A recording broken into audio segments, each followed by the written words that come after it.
नमस्कार, study group 96 में आप सभी का स्वागत है। एक ही बात बार-बार दोहरा के आप लोगों को बोर नहीं करना चाहता हूँ, इसीलिए आज मैं कुछ नए तरीके से शुरुआत करना चाह रहा हूँ। तो आप सभी को पता है कि सीडीपी के प्रैक्टिस सेट सीरीज़ के 9 वीडियोज़ ऑलरेडी लॉन्च किए जा चुके हैं। 9 वीडियोज़ आपको ऑलरेडी दिए जा चुके हैं। उसी की सीरीज़ में आज 10वाँ वीडियो हम लेके आए हैं जनवरी 2021 का। बाकी के जो 9 वीडियोज़ हैं, उन सभी को आप प्लेलिस्ट में जाके देख सकते हैं ग्रुप चैनल के, ठीक है?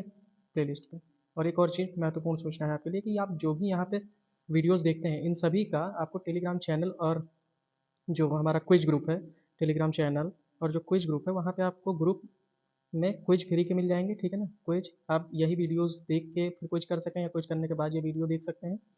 दूसरा, आपको इसकी पीडीएफ हमारे चैनल पे मिल जाएगी, हमारे चैनल पे मिल जाएगी और उसका भी आपको जो है बस यही सर्च करना है स्टडी ग्रुप 96 और ये आपको यूट्यूब पे मिल जाएगा स्टडी ग्रुप 96, ठीक है? चलिए देर नहीं करते हुए आज का सेशन शुरू करते हैं। आज के सेशन का पहला प्रश्न हमारा कह रहा है, एक खेल क्रिया के दौरान चोट लगने पर रोहन रोने लगा। यह देखकर उसके पिता ने कहा, लड़कियों की तरह व्यवहार मत करो। देखिए, लड़कियों की तरह व्यवहार ना करो, लड़के रोते नहीं।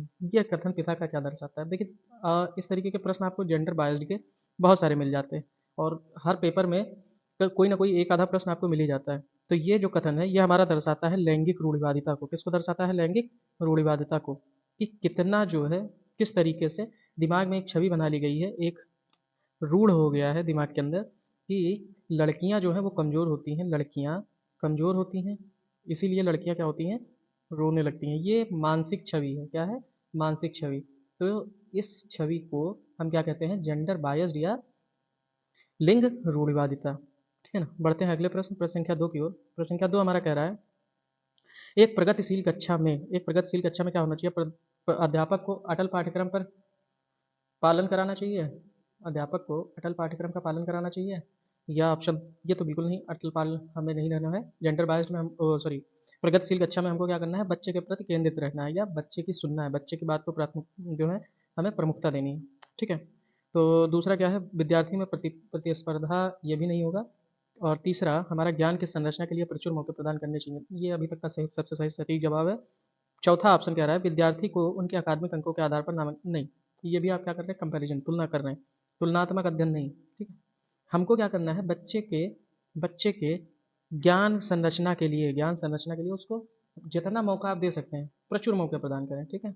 बढ़ते हैं प्रश्न संख्या 3 की ओर। प्रश्न संख्या 3 हमारा कह रहा है, एक गतिविधि के दौरान छात्रों को संघर्ष करते हुए देख एक अध्यापिका बच्चों को संकेत और इशारे जैसे क्या, क्यों और कैसे प्रदान करने का फैसला लेती है? लियो वाइगोत्स्की के अनुसार, सिद्धांत के अनुसार अध्यापिका की यह योजना क्या है? यह योजना क्या है? अब देखिए, क्या बच्चों को अधिगम के लिए अनुप्रेरित या निष्प्रेरित करेगी? बिल्कुल नहीं। ये चीज़ बच्चों के अधिगम में किसी भी तरीके की कोई प्रभाव नहीं डालेगा। ये क्या करेगा? बच्चों के लिए आधार या पाड़ या ढांचे के रूप में काम करेगा, ठीक है? ऑप्शन 2 हमारा अभी तक का सबसे सटीक और सही आंसर है, ऑप्शन 2। देखिए, जब शिक्षिका क्या कर रही है कि एक गतिविधि हो रही है जिसमें छात्र संघर्ष कर रहे हैं, यानी छात्रों को प्रॉब्लम हो रही है। तो उस प्रॉब्लम के दौरान क्या कर रही है शिक्षिका? शिक्षिका उनको कुछ छोटे-छोटे शब्द दे रही है, कुछ छोटे-छोटे शब्द दे रही है, जैसे प्रश्नवाचक शब्द हैं, क्या, क्यों और कैसे। तो ये अध्यापिका क्या कर रही है? अध्यापिका उनके लिए पाठ या ढांचे का रूप जो है तैयार कर रही है, यानी अध्यापिका छोटी-छोटी मदद कर रही है, जिससे कि बच्चे अपनी अपनी जो उस समय क्रियाकलाप कर रहे हैं, उसमें उनको अपने लक्ष्य तक पहुँचने में आसानी हो। बढ़ते हैं अगले प्रश्न, प्रश्न संख्या 4 की ओर। प्रश्न संख्या 4 हमारा कह रहा है, बच्चों के सामाजिकरण के संदर्भ में निम्न में से कौन सा कथन सही है? निम्न में से कौन सा कथन सही है? ऑप्शन 1, विद्यालय सामाजिकरण का एक द्वितीयक कारक है और परिवार सामाजिकरण का एक प्राथमिक कारक है। देखिए, ये बिल्कुल सटीक जवाब है, क्योंकि परिवार हमारा क्या होता है? सामाजिकरण का एक प्राथमिक कारक होता है और विद्यालय हमारा द्वितीयक कारक होता है। यही अभी तक सही सबसे सटीक है। चलिए बढ़ते हैं अगला। दूसरा है, विद्यालय सामाजिकरण का एक प्राथमिक कारक, बिल्कुल गलत। परिवार होता है। समकक्षी समाजीकरण, ये भी गलत है, परिवार होता है। परिवार एवं जनसंचार दोनों समाज नहीं, परिवार प्राथमिक कारण होता है। इसलिए ऑप्शन 1 हमारा जो है वो सही जवाब है। ऑप्शन 1 हमारा सही जवाब है। देखिए, जब बच्चों के सामाजिकरण के संदर्भ में हम बात करते हैं, तो जो परिवार होता है वो प्राथमिक होता है। परिवार से बच्चा सब कुछ सीखना शुरू करता है और जो विद्यालय होता है वो क्या होता है? द्वितीयक कारक में आता है, गौड़, ठीक है? अगला प्रश्न, प्रश्न संख्या 5। प्रश्न संख्या 5 हमारा कह रहा है, बहुबुद्धि सिद्धांत जोर देता है कि बहुबुद्धि सिद्धांत किस पर जोर देता है? प्रश्न ये पूछ रहा है, ठीक? अब पांचवा प्रश्न, ऑप्शन एक, बुद्धि लब्धि केवल वस्तुनिष्ठ परीक्षणों द्वारा नापी जा सकती है, क्या केवल एमसीक्यूज द्वारा नापी जा सकती है? नहीं, एक आयाम में बुद्धिमत्ता अन्य सभी आयामों में बुद्धिमत्ता निर्धारित करती है। बिल्कुल, अगर एक डायमेंशन में बच्चा कैसा है, वो सभी के जो है सभी यानी चारों तरफ से उस पर निर्भर करेगी। बिल्कुल, और बुद्धिमत्ता की विभिन्न दशाएं हैं, बुद्धिमत्ता की विभिन्न दशाएं हैं, ये भी नहीं होगा उपयुक्त प्रश्न के अनुसार, और बुद्धिमत्ता में कोई व्यक्तिगत ये तो बिल्कुल नहीं होगा। ऑप्शन दो जो है अभी तक बहुत सटीक जा रहा है। ऑप्शन दो ये क्या है कि बुद्धिमत्ता को अगर आप एक आयाम में नाप लेंगे, यानी किसी एक डायमेंशन में अगर नाप लेंगे, तो वो दूसरे को भी निर्धारित करने में महत्वपूर्ण भूमिका निभाएगी। ऑप्शन दो इज द राइट आंसर। बढ़ते हैं प्रश्न संख्या 6 की ओर। प्रश्न संख्या 6 हमारा कह रहा है कि लॉरेंस कोहलबर्ग के सिद्धांत के अनुसार किसी कार्य को इसलिए करना क्योंकि दूसरे इसे स्वीकृति देते करते हैं, नैतिक विकास के किस चरण को दर्शाता है? दूसरे इसे स्वीकृत करते हैं तो ये नैतिक विकास के किस चरण को दर्शाता है? अब देखिए, जब दूसरे को होगा कि अरे देखें बेटा, छोटा बच्चा होता है ना, तो छोटे बच्चा अगर आप जो है, मान लीजिए छोटा बच्चा है, छोटे बच्चे ने क्या किया, छोटे बच्चे ने अगर आप उसके पास कुछ रखे हुए हैं, कुछ बॉल रखे हुए हैं, ठीक है ना, तो इन बाल को जब तक वो उसकी कोई दूसरी स्वीकृति नहीं देगा, जैसे उसके पिताजी या उसके माताजी वो स्वीकृति नहीं देंगे, तब तक क्या करेगा, वो इस बाल को किसी दूसरे को नहीं देगा, ठीक है, नहीं देगा। तो ये हमारा क्या दर्शाएगा, ये दर्शाएगा प्रथा पूर्व, क्या दर्शाएगा, प्रथा पूर्व नैतिक अवस्था के अनुसार। ठीक, तो पढ़ते हैं अगले प्रश्न, प्रश्न संख्या 7 की ओर। प्रश्न संख्या 7 हमारा कह रहा है, लियो वाइगोत्स्की का सामाजिक सांस्कृतिक परिप्रेक्ष्य अधिगम प्रक्रिया में डैश के महत्व पर जोर देता है, किसके महत्व पर जोर देता है? ऑप्शन एक हमारा कह रहा है सांस्कृतिक उपकरणों, ऑप्शन दो हमारा कह रहा है गुणारोपण, ऑप्शन तीन अभिप्रेरणा, या ऑप्शन चार संतुलीकरण। अब देखिए, प्रश्न संख्या 7 जो है हमारा, जब हम पढ़ेंगे तो हमारा जब बात जैसे ही लियो वाइगोत्स्की का नाम आ जाए, लियो वाइगोत्स्की का नाम आ जाए, तो दो चीज़ें बिल्कुल याद कर लीजिए। पहला सामाजिक सामाजिक, ठीक है ना, सामाजिक, और दूसरा दूसरा सांस्कृतिक सांस्कृतिक। ये दो चीज़ें बिल्कुल रट्टा मान लीजिए, सामाजिक और सांस्कृतिक। वाइगोत्स्की महोदय ने कहा था कि बच्चा समाज में रहकर ही सीखेगा, समाज में ही रहकर सीखेगा, इसलिए ऑप्शन एक जो है ये हमारा सही आंसर है। बढ़ते हैं प्रश्न संख्या 8 की ओर। प्रश्न संख्या 8 हमारा कह रहा है, जीन पियाजे अपने संज्ञानात्मक विकास के सिद्धांत में संज्ञानात्मक संरचनाओं के रूप में वर्णित करते हैं, क्या वर्णित करते हैं? मनोवैज्ञानिक उपकरणों, उद्दीपक अनुक्रिया सिद्धांत या संबंध, विकास का समीपस्थ क्षेत्र, या स्कीमा मनोबंधन। अब देखिए, जब आप बात करेंगे जीन पियाजे की, तो उद्दीपक अनुक्रिया संबंध ये नहीं, विकास का समीपस्थ क्षेत्र ये वाइगोत्स्की महोदय के द्वारा किया, मनोवैज्ञानिक उपकरण भी नहीं। उनकी जो एक प्रमुख जो है क्षेत्र था कार्य का, वो उसमें से एक स्कीमा बहुत ही इंपॉर्टेंट टर्म निकालता है, ठीक है, स्कीमा या मनोबंध। ऑप्शन चार हमारा राइट आंसर है। बढ़ते हैं प्रश्न संख्या 9 की ओर। प्रश्न संख्या 9 हमारा कह रहा है, जीन पियाजे के संज्ञानात्मक विकास के सिद्धांत में पूर्व संक्रियात्मक अवस्था में विकास का मुख्य गुण क्या होता है? पूर्व संक्रियात्मक अवस्था में, अब देखिए उन्होंने चार अवस्थाएं दी थी, पहला था पूर्व संक्रियात्मक, दूसरा था उन्हें पहला था शैशवावस्था, दूसरा था पूर्व संक्रियात्मक, फिर मूर्त संक्रियात्मक, और फिर अमूर्त या औपचारिक, ठीक है। अब ध्यान से देखिए, जब बात करते हैं पूर्व संक्रियात्मक की, तो पूर्व संक्रियात्मक में बच्चा क्या बाल्यावस्था की प्रारंभिक अवस्था में होता है, ठीक है। बाल्यावस्था की पहली अवस्था है 0 से 2 वर्ष, दूसरी है 2 से 7, तीसरी है 7 से 11, और चौथी है 11 से ऊपर, ठीक है। तो इन्होंने जो पहली अवस्था दी, दूसरी अवस्था में आएगा पूर्व संक्रियात्मक अवस्था। तो दूसरी अवस्था में क्या होगा, बच्चा बच्चा विचार या सोच में केंद्रीकरण लाएगा, विचार या सोच में केंद्रीकरण को दर्शाएगा, विचार या सोच में केंद्रीकरण को दर्शाएगा, ठीक है। ऑप्शन दो हमारा क्या है, बिल्कुल सही है इसके लिए। बढ़ते हैं प्रश्न संख्या 10 की ओर। प्रश्न संख्या 10 हमारा कह रहा है, विकास के संदर्भ में निम्नलिखित में से कौन सा कथन सही है? निम्नलिखित में से कौन सा कथन सही है? ऑप्शन एक, विकास की दर सभी संस्कृतियों में सभी के लिए समान होती है, विकास केवल विद्यालय में होने वाले अधिगम से होता है, विकास केवल बाल्यावस्था के दौरान ही होता है, या विकास बहुआयामी होता है, विकास बहुआयामी होता है।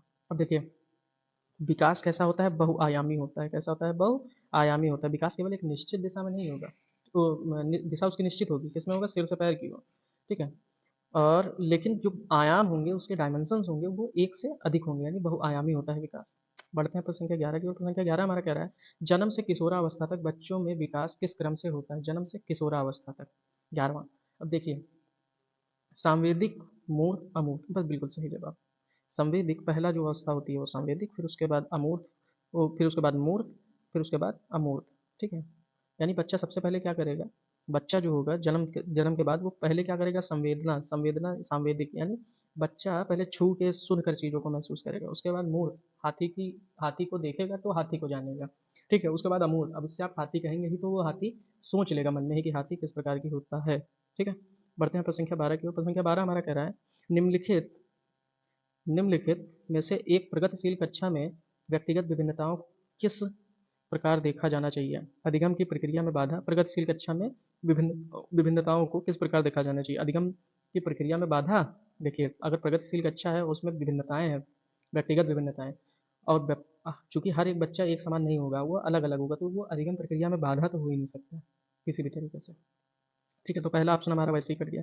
अध्यापक के पक्ष में असफलता, ये भी कट गया। तीसरा है योग्यता आधारित समूह बनाने का माप नहीं होगा। चौथा ऑप्शन अध्यापन अधिगम प्रक्रिया की परियोजना के लिए महत्वपूर्ण। चौथा ऑप्शन क्या है, बिल्कुल सटीक है। जितनी ज़्यादा डाइवर्सिटी होगी उतना ही जो अध्यापन होगा उसमें और अधिगम प्रक्रिया में महत्वपूर्ण भूमिका निभाएगा। अगला प्रश्न है प्रश्न संख्या 13। प्रश्न संख्या 13 देखिए हमारा क्या कह रहा है, एक समावेशी कक्षा में डैश पर जोर होना चाहिए। किस पर जोर होना चाहिए, प्रदर्शन अभिमुखी लक्ष्यों, अभिवेदी समरूपी निर्देशों, सामाजिक पहचान के आधार पर छात्रों का अलगाव, या हर बच्चे के सामर्थ्य को अधिकतम करने के लिए अवसर प्रदान करना। अब देखिए पहला जो है, क्या प्रदर्शन अभिमुखी लक्ष्यों, जब समावेशी कक्षा होगी तो प्रदर्शन अभिमुखी लक्ष्यों पर तो हमको बिल्कुल ध्यान नहीं देना है, ठीक है। अभिवेदी समरूपी, ये भी नहीं। सामाजिक पहचान के अलगाव, ये भी नहीं। ऑप्शन चार जो हमारा होगा वो हमारा बिल्कुल सही जवाब होगा, ऑप्शन 4। हर बच्चे के सामर्थ्य को अधिकतम करने के लिए अवसर प्रदान करना, ये समावेशी कक्षण का, इस पे हमको जोर देना चाहिए। बढ़ते हैं प्रश्न संख्या अगला, प्रश्न संख्या 14। प्रश्न संख्या 14 देखिए हमारा कह रहा है, दिव्यांगजन अधिकार अधिनियम 2016 के अनुसार निम्न में से किस शब्दावली का प्रयोग उपयुक्त है। मंदिर छात्र बिल्कुल नहीं, विकलांग छात्र बिल्कुल नहीं, छात्र जिसे शारीरिक दिव्यांगता है, और छात्र जिसका शरीर नहीं, बिल्कुल ऐसे छात्र जिनमें जिनमें शारीरिक दिव्यांगता है, दिव्यांगता शब्द आ गया, जो पहले विकलांग छात्रों या विकलांग श्रेणी में आते थे, अब उनको दिव्यांग कहा जाने लगा, ठीक है। प्रश्न संख्या 14 का सही आंसर है ऑप्शन संख्या 3। बढ़ते हैं अगला प्रश्न, प्रश्न संख्या 15। प्रश्न संख्या 15 कह रहा है कि अधिगम की कठिनाइयों से जूझते छात्रों की जरूरतों को संबोधित करने के लिए एक अध्यापक को क्या नहीं करना चाहिए, क्या नहीं करना चाहिए। दृश्य श्रव्य सामग्रियों का इस्तेमाल, ये बिल्कुल करना चाहिए, इसलिए इसके लिए ये सही जवाब नहीं होगा। हमें नकारात्मक ढूंढना है। संरचनात्मक शिक्षा शास्त्रीय उपागमों का इस्तेमाल, ये भी बिल्कुल करना चाहिए। व्यक्तिगत शैक्षिक योजना बनाना, ये भी बिल्कुल करना चाहिए। हमें क्या नहीं करना चाहिए, हमें शिक्षा शास्त्र और आकलन की जटिल, एक तो बच्चा वैसे ही नहीं सीख पा रहा है, बच्चा वैसे ही नहीं सीख पा रहा है, दूसरा आप क्या कर रहे हैं उसके लिए जटिल संक्रियाएं और बनाए दे रहे हैं, बच्चे को वैसे कठिनाई हो रही है और जटिल संरचनाओं को कर देंगे तो क्या बच्चा सीख पाएगा, बिल्कुल नहीं। तो ऑप्शन 4 हमारा नकारात्मक प्रभाव डालेगा, इसीलिए option 4 is the right answer. बढ़ते हैं प्रश्न संख्या 16 की ओर। प्रश्न संख्या 16, अब प्रश्न संख्या 16 हमारा कह रहा है, सृजनात्मकता की पहचान का प्रमुख लक्षण क्या है। सृजनात्मकता है यहाँ, सर्जनात्मकता नहीं, सृजनात्मकता। कम परिज्ञानता या बोधगम्यता, अपसारी चिंतन, ये कम, ये बिल्कुल नहीं। असक्रियता असर्कता, ये बिल्कुल नहीं। अपसारी चिंतन, अपसारी चिंतन जो होगा ये हमारा सृजनात्मकता की पहचान को दर्शाएगा, ठीक है। बढ़ते हैं अगले प्रश्न, प्रश्न संख्या 17 की ओर। प्रश्न संख्या 17 हमारा कह रहा है, विविध पृष्ठभूमियों के अधिगमकर्ताओं को संबोधित करने हेतु एक अध्यापक को विविधता संबंधी मुद्दों की बातचीत टालनी चाहिए, बिल्कुल नहीं। यही तो करने आप आए हैं। विविध विन्यासों के उदाहरण लेना चाहिए, ये सही जा रहा है। सभी के लिए मानकीकृत आकलनों का इस्तेमाल करना चाहिए। मानकीकृत आकलनों नहीं, बिल्कुल नहीं। जैसे मानक आप नहीं कर सकते हैं जब बच्चे विभिन्न पृष्ठभूमि से आ रहे हैं, ऐसे कथनों का इस्तेमाल करना चाहिए जो नकारात्मक या रूढ़, बिल्कुल नहीं। रूढ़बद्धता तो हम हटा रहे हैं, आप कह रहे हैं करने की। तो ऑप्शन 2 हमारा क्या है, अलग अलग विन्यास, यानी अलग अलग तरीके के हमको उदाहरण बच्चे के सामने प्रस्तुत करने चाहिए, ठीक है, या उनसे लेने चाहिए। बढ़ते हैं नेक्स्ट पर, प्रश्न संख्या 18। प्रश्न संख्या 18 हमारा कह रहा है, समस्या समाधान क्षमताओं को किस प्रकार सुसाध्य किया जा सकता है। किस प्रकार सुसाध्य किया जा सकता है, लगातार अभ्यास और कार्यान्वयन पर जोर देकर समस्याओं के हल हेतु अटल प्रक्रिया के इस्तेमाल को बढ़ावा देकर, अटल प्रक्रिया तो बिल्कुल नहीं, ठीक है। समरूपों के इस्तेमाल को बढ़ावा देकर, और विद्यार्थियों में डर की भावना भी नहीं, समरूपों भी नहीं। हम क्या कर सकते हैं, लगातार अभ्यास और कार्यान्वयन पर जोर देंगे, ठीक है ना, पर जोर देके हम समस्या समाधान की क्षमताओं में सुधार कर सकते हैं। यानी बच्चा जितना अभ्यास करेगा उतना ही बेहतर तरीके से उसके अधिगम में वृद्धि होगी। अब देखिए प्रश्न संख्या 19 हमारा कह रहा है अधिगम की अभिप्रेरणा को किस प्रकार कायम रखा जा सकता है? बच्चे को दंड देकर? बिल्कुल नहीं कायम कर पाएँगे। प्रवीणता अभिमुखी लक्ष्यों पर जोर देकर? ये अभी तक सही लग रहा है, ठीक है। ऑप्शन सी बच्चों को बहुत आसान क्रियाकलाप देकर, ये भी नहीं, क्योंकि उसमें कुछ आपके सृजनशील और तेज बुद्धि वाले भी बच्चे होंगे, इसलिए बहुत आसान क्रियाकलाप देंगे तो वो बोर हो जाएंगे, ठीक है। और यंत्रवत याद करने पर रट्टाफिकेशन तो बिल्कुल नहीं चलेगा। ऑप्शन दो हमारा उपयुक्त प्रश्न का सबसे उचित आंसर है, और वो क्या है? प्रवीणता अभिमुखी लक्ष्यों पर जोर देकर। बढ़ ठीक है। अगला है प्रश्न संख्या 20। प्रश्न संख्या 20 क्या है? शर्मिंदगी। शर्मिंदगी क्या है? शर्मिंदगी क्या होगी? तो शर्मिंदगी का संज्ञान से कोई संबंध नहीं है। बिल्कुल, बिल्कुल है, ठीक है ना? तो ये बिल्कुल जवाब गलत हो जाएगा। शर्मिंदगी का संज्ञान पर नकारात्मक प्रभाव पड़ता है। ये अभी तक सही लग रहा है। बच्चों को अधिगम हेतु अभिप्रेरित करने के लिए बहुत नहीं, क्या बच्चा अगर कुछ सीख नहीं पा रहा है तो आप उसको क्लास में शर्मिंदगी कराएँगे? कि जैसे बच्चा शर्मिंदगी फ़ील करे? बिल्कुल नहीं। बस शर्मिंदगी के अभाव को अध्यापन अधिगम प्रक्रिया में बारंबार पैदा करना बिल्कुल नहीं करना चाहिए। इसको तो इस ये क्या है? शर्मिंदगी का संज्ञान बच्चों पर नकारात्मक प्रभाव डाल सकता है। कोई बच्चा आपके यहाँ पढ़ रहा है, आप बच्चे को शर्मिंदा कराएँगे, बच्चा अगर शर्मिंदा खुद को महसूस करेगा तो बच्चा किस प्रकार सीखेगा? तो उसके मन में नकारात्मक भाव उत्पन्न हो जाएँगे, ठीक है? पढ़ते हैं प्रश्न संख्या 21 की ओर। प्रश्न संख्या 21 देखिए हमारा कह रहा है कि निम्न में से रुक जाइए 1 सेकंड, हाँ, निम्न में से अध्यापन अधिगम प्रक्रिया का सबसे प्रभावशाली माध्यम कौन-सा है? कौन-सा है? तो विषय वस्तु को यंत्रवत याद करना बिल्कुल नहीं, बिना विश्लेषण के अवलोकन करना ये भी बिल्कुल नहीं, संकल्पनाओं के बीच संबंध खोजना, ये अभी तक का सही लग रहा है। ऑप्शन 4 भी देख लेते हैं। अनुकरण और नकल को दोहराना, तो ये भी क्या होगा? ऑप्शन 4 भी नहीं होगा। सही उत्तर होगा हमारा संकल्पनाओं के बीच में संबंध को खोजना। Option 2 is the right answer. ठीक है। बढ़ते हैं प्रश्न संख्या 22 पे। प्रश्न संख्या 22 हमारा कह रहा है एक अध्यापिका को दिए गए किसी क्रियाकलाप में छात्रों की विभिन्न त्रुटियों का विश्लेषण करना है। क्यों विश्लेषण करना है? इसके आधार पर दंड बिल्कुल नहीं। त्रुटियों की समझ अध्यापन अधिगम प्रक्रिया के लिए अर्थपूर्ण है। ये अभी तक का सही है। इसके आधार पर वह ज़्यादा टियाँ करने वाले छात्रों ज़्यादा त्रुटियाँ, ठीक है ना, करने वाले छात्रों को दूसरे छात्रों से अलग कर सकती है। नहीं, बिल्कुल नहीं। अलग अलगाव कुछ नहीं, केवल अधिगम केवल त्रुटियों के शोधन पर निर्भर है। ये भी बिल्कुल गलत। अधिगम केवल त्रुटियों के स्रोतों पर नहीं निर्भर है। त्रुटियाँ क्या करेंगी?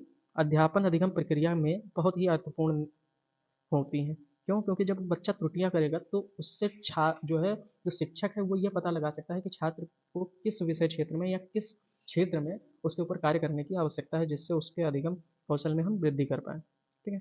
प्रश्न संख्या 23। प्रश्न संख्या 23 कहता है बच्चों को सीखने में कठिनाई होती है जब कब होती है? सूचना को अलग-अलग टुकड़ों में प्रस्तुत किया जाए। सूचना को नहीं, ये बिल्कुल नहीं। हम क्या कर सकते हैं? वो आंतरिक रूप से अभिप्रेरित हो, बहुत सही। सीखने में कठिनाई होती है जब वो आंतरिक रूप से अप्रेरित हो, आंतरिक रूप से अभिप्रेरित हो।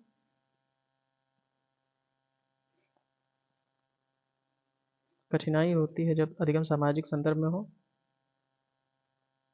नहीं, बिल्कुल नहीं। देखिए यहाँ कठिनाई बच्चों को सीखने में कठिनाई नहीं होती है जब, नहीं होती है, यहाँ होना चाहिए नहीं होती है जब वो आंतरिक रूप से अभिप्रेरित हो, आंतरिक रूप से अभिप्रेरित हो।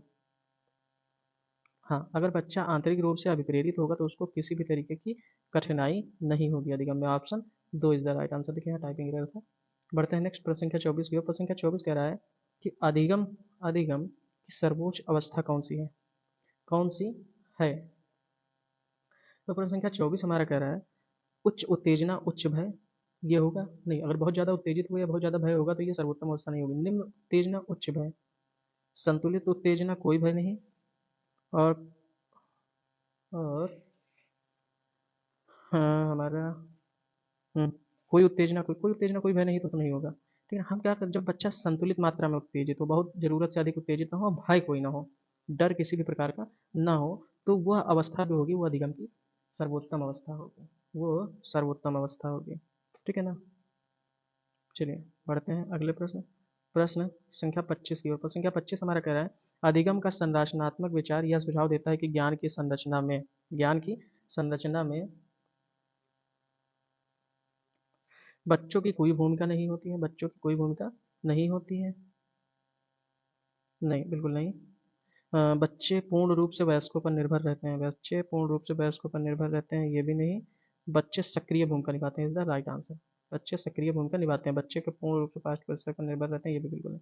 ऑप्शन तीसरा क्या है, अधिगम जब संरचनात्मक विचार होगा तो इसमें क्या होगा कि बच्चे बच्चे जो है वो मुख्य रूप से बहुत ही सक्रिय भूमिका निभाएंगे। Option 3 is the right answer. Let's move towards the question number 26। Question number 26, अधिगम के लिए निम्न में से कौन सी अवधारणा या कौन सी धारणा उपयुक्त है? योग्यता सुधार्य है, योग्यता सुधार्य है, योग्यता अटल है, योग्यता अटल है, प्रयासों से कोई फर्क फर्क नहीं पड़ता, या असफलता। देखिए ये सब ही नकारात्मक हमारे जवाब हैं। योग्यता कैसी है? सुधार्य है, योग्यता को हम सुधार कर सकते हैं, योग्यता में सुधार कर सकते हैं। ठीक है। प्रश्न संख्या 27, प्रश्न संख्या 27 हमारा कह रहा है निम्नलिखित में से कौन सी परिपाटी विद्यार्थियों में संकल्पनात्मक समझ में बढ़ोतरी करने में सहायक है? ऑप्शन ए प्रतिस्पर्धा आधारित प्रतिस्पर्धाएं, ऑप्शन 2 पाठ्य पुस्तक केंद्रित शिक्षा शास्त्र, ऑप्शन 3 बारंबार परीक्षाएं, और ऑप्शन 4 अन्वेषण एवं संवाद। देखिए सबसे उचित आंसर यही है, सबसे मुख्य भूमिका क्या होगा? अन्वेषण और संवाद। बच्चे से जितना ज़्यादा कम्युनिकेट किया जाएगा, ठीक है ना। अन्वेषण का मतलब होता है, अन्वेषण का मतलब होता है कम्युनिकेशन, कम्युनिकेशन। अगर किसी को समस्या हो रही है अन्वेषण से, तो जितना ज़्यादा कम्युनिकेशन होगा, जितना ज़्यादा संवाद करेंगे आप, उतना ही बच्चा तीव्र गति से सीखेगा और अपनी चीज़ों को आपके सामने प्रस्तुत कर पाएगा। प्रश्न संख्या 28, प्रश्न संख्या 28 देखिए हमारा कह रहा है कि एक कार्य के दौरान साइना स्वयं से बात कर रही है कि वह कार्य किस प्रकार प्रगति कर सकती है। लेओ वाइगोत्स्की के भाषा और चिंतन सोच के बारे में दिए गए विचारों के अनुसार यह व्यक्तिगत वाक क्या दर्शाता है? संज्ञानात्मक अपरिपक्वता, स्वनियमन, आत्मकेंद्रण, या मनोवैज्ञानिक विकार। देखिए ये क्या दिखा रहा है, यह वाइगोत्स्की जी के अनुसार क्या दिखाएगा? संज्ञानात्मक अपरिपक्वता, यानी बच्ची अपने आप क्या है? परिपक्व नहीं है, परिपक्व नहीं है। ऑप्शन एक इज द राइट आंसर। बढ़ते हैं प्रश्न संख्या 29 की ओर। 29 हमारा कह रहा है मूल्यांकन पद्धतियों का लक्ष्य होना, विद्यार्थियों को नामांकित करना, योग्यता आधारित समूह में विद्यार्थियों को विभाजित करना, ये तो बिल्कुल नहीं। विद्यार्थियों की जरूरत एवं आवश्यकताओं की पहचान करना, यही सही है। हमें नामांकित भी नहीं करना, पुरस्कार ये भी नहीं करना। हमें क्या करना है? विद्यार्थियों की जरूरतों एवं आवश्यकताओं की पहचान करना ही मूल्यांकन का मुख्य अर्थ होता है। बढ़ते हैं प्रश्न संख्या 30 पे। प्रश्न संख्या 30 हमारा कह रहा है कि व्यक्तिगत विकास सॉरी बच्चों के विकास की व्यक्तिगत विभिन्नताओं को किस प्रकार प्रतिरूपित किया जा सकता है? किस प्रकार प्रतिरूपित किया जा सकता है? केवल अनुवांशिकता पर? बिल्कुल नहीं। केवल पर्यावरण पर? दोनों? बिल्कुल नहीं। दोनों की पारस्परिकता जहाँ होगी, अनुवांशिकता और पर्यावरण की पारस्परिकता पर। ऑप्शन 4 हमारा सही जवाब है। ठीक है। तो उम्मीद करते हैं आज का सेशन अच्छा रहा होगा। चैनल अगर अब तक सब्सक्राइब नहीं किया तो सब्सक्राइब जरूर कर दें।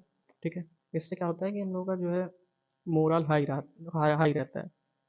सब्सक्राइब जब आप करते हैं, सब्सक्राइबर बढ़ते हैं, तो मोरल हमारा हम लोगों का हाई रहता है, और जितना ज़्यादा मोरल हाई होगा उतना ही क्या कर पाएंगे, उतना ही हम बेहतर कंटेंट आपको प्रस्तुत कर पाएंगे। और अगर अच्छी लगी हो तो लाइक ज़रूर कर दीजिएगा वीडियो को, कुछ ज़्यादा अच्छी लगी हो तो शेयर भी कर दीजिएगा दोस्तों को। ठीक है। लाइक शेयर जरूर करते रहिए और ऐसे ही साथ बनाए रहिए। मिलते हैं आपसे जल्द ही नेक्स्ट वीडियो में। हाँ, एक और चीज़, इस जो हमने सीबीटी की सीरीज चलाई थी प्रैक्टिस सेट की, इसमें हमने कहा था कि 2011 से लेकर 2021 तक के सभी प्रश्न पत्र हम आपके करा देंगे। तो 2011 से लेकर और 2021 तक के ऑलमोस्ट सभी प्रश्न पत्र हम लोगों ने कवर कर लिए हैं। कुछ एक ऑनलाइन वाले बचे हैं, उसमें से जो मैं देखूंगा जो बेस्ट ऑफ बेस्ट होंगे, जो अभी तक हम लोगों ने नहीं किए उनको छांट के मैं आपको अलग से करा दूंगा। ठीक है। उसके बाद हम लोग आ जाएंगे अपने मैराथन क्लासेस के लिए। फिर देखते हैं आगे क्या होता है। जंग अभी बहुत पास है, तो इसलिए लड़ाई तीव्रता के साथ जारी रखें। आप सभी को बहुत सारी शुभकामनाएं, और प्रयास करते रहें, पढ़ाई करते रहें, इस बार तोड़ के निकालना है सीटेट। मिलते हैं जल्दी नए वीडियो के साथ, तब तक के लिए जय हिंद, नमस्कार।